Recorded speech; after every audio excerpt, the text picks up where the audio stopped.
A peeping Tom prank so graphic it had to be cut down just to dodge an X rating. And a quest to lose your virginity that casually throws in some of the most blatant sexism and racism you'll ever see.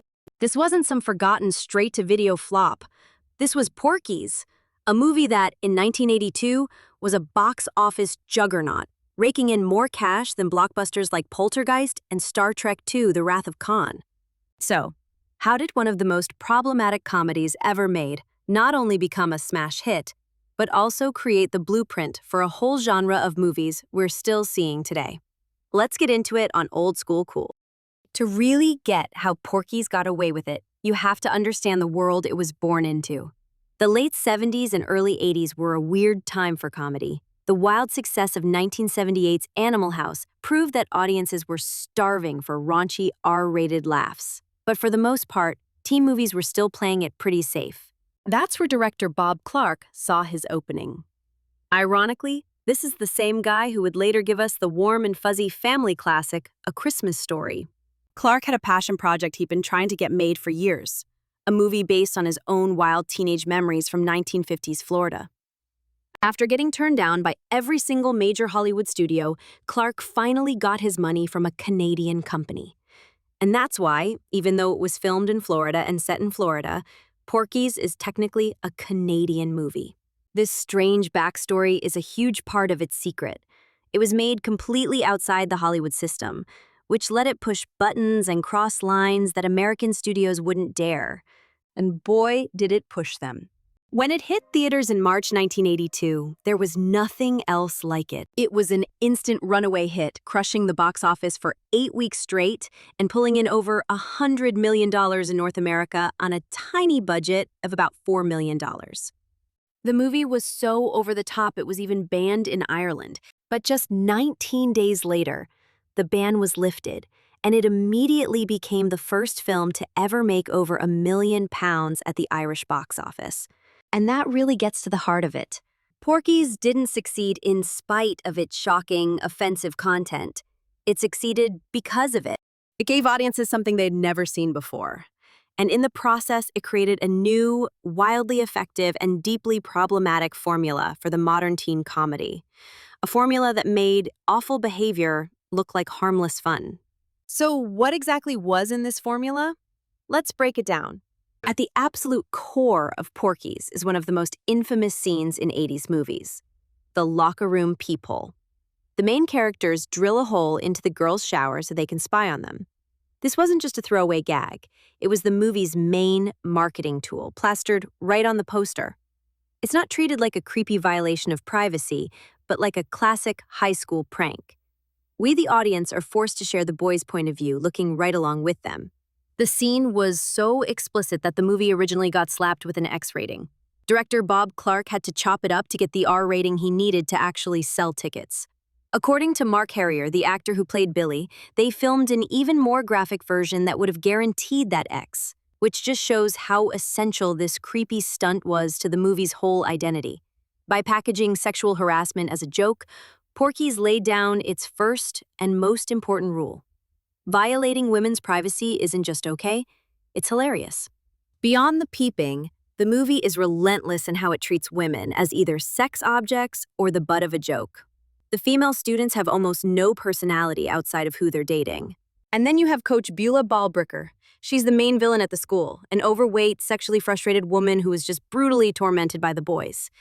The jokes about her are just cruel, focusing on her weight and how unattractive she is. One of the film's weirdest subplots, she becomes obsessed with identifying one of the boys by his, tallywhacker after catching him in the act. The movie practically begs the audience to laugh at her total humiliation, painting her as this grotesque monster who deserves to be mocked. And there it is, another piece of the blueprint. If a woman isn't sexually available to our heroes, she's a punching bag. As the great Roger Ebert pointed out at the time, the strangest thing about Porky's is how much it hates women. While the sexism is right in your face, the film's racial politics are even messier. The story is set in 1954 Florida, and the main characters go to an all-white school. There's also a subplot where one of the main kids, Brian, who is Jewish, is in a constant battle with his abusive father. The movie's main villains, Porky and his sheriff brother, are also proudly anti-Semitic. Director Bob Clark tried to defend this stuff, arguing that he was just showing what the 1950s were really like and that the main characters were against all the racism around them. But that defense feels pretty weak when you actually watch the movie. Sure, the boys stick up for their Jewish friend, but the film still uses racial and ethnic stereotypes as easy punchlines. Siskel and Ebert slammed the movie for its shallow, tone-deaf stance on anti-Semitism and its treatment of women.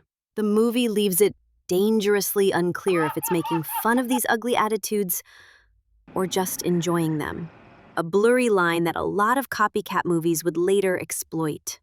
The last act of the movie is what locks the whole blueprint in place. After getting ripped off and humiliated by the strip club owner Porky, the boys don't just get even, they go scorched earth. They pull off a massive, destructive revenge plot that ends with them literally tearing Porky's entire club down. Just like another problematic 80s classic, Revenge of the Nerds, the movie frames our guys as the underdogs. They've been wronged, so their completely over-the-top and violent payback is supposed to be a triumphant, cheer-worthy moment. Even the corrupt local cops end up on their side. This is the final, crucial piece. The film washes away all the bad behavior, the sexism, the peeping, the cruelty, by packaging it as a revenge story. Because the boys are fighting villains who are even worse, their own actions get a free pass. They come out looking like heroes, and the blueprint is complete. A formula where entitled young guys can do whatever they want as long as the movie calls it righteous payback. It's a powerful formula, and it obviously made a ton of money. But looking back now, it's impossible to ignore the problems. I want to know what you think. Is Porky's just a harmless relic from a different era? Or is its legacy more damaging than we remember? Let me know down in the comments. The impact of Porky's was immediate.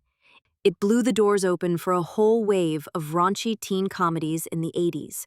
Movies like Spring Break, Private School, and Screwballs, which were all chasing that same success. And that influence never really went away. You can see its DNA all over the genre's big comeback in the late 90s, especially in American Pie. A film that copied the Porky's formula so closely, it was almost a remake. So let's circle back to the big question. How the hell did it get away with it? The answer is really a perfect storm of timing, marketing, and that four-part formula. Porky showed up right when audiences were hungry for something that felt fresh and forbidden.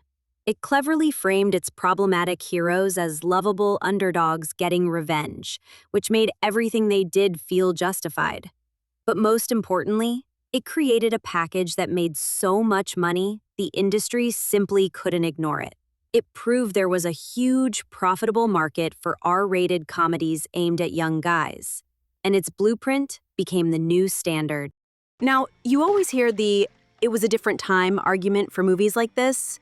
But the thing is, even back in 1982, a lot of critics were horrified. Gene Siskel and Roger Ebert famously tore the film apart, calling it one of the worst of the year for its misogyny and mean spirit. Siskel went so far as to call it one of the worst films ever made. In the end, the legacy of Porky's is a complicated mess. It's a cultural touchstone, a movie that completely changed the comedy game and is remembered with nostalgia by a whole generation. But it's also a movie that made misogyny and sexual harassment seem normal, creating a template for bad behavior that echoed through movies for decades. It got away with it by being first, by being loud, and by being a cinematic big bang whose problematic radiation we can still feel today. It's a relic, for sure, but one that tells us a lot about where we were and just how far we've had to come. If you liked this video, make sure to subscribe to Old School Cool. We have a lot more coming in the pipeline. And have a look at the channel. There might even be something you'd like to watch right now. Thanks for watching. See you soon.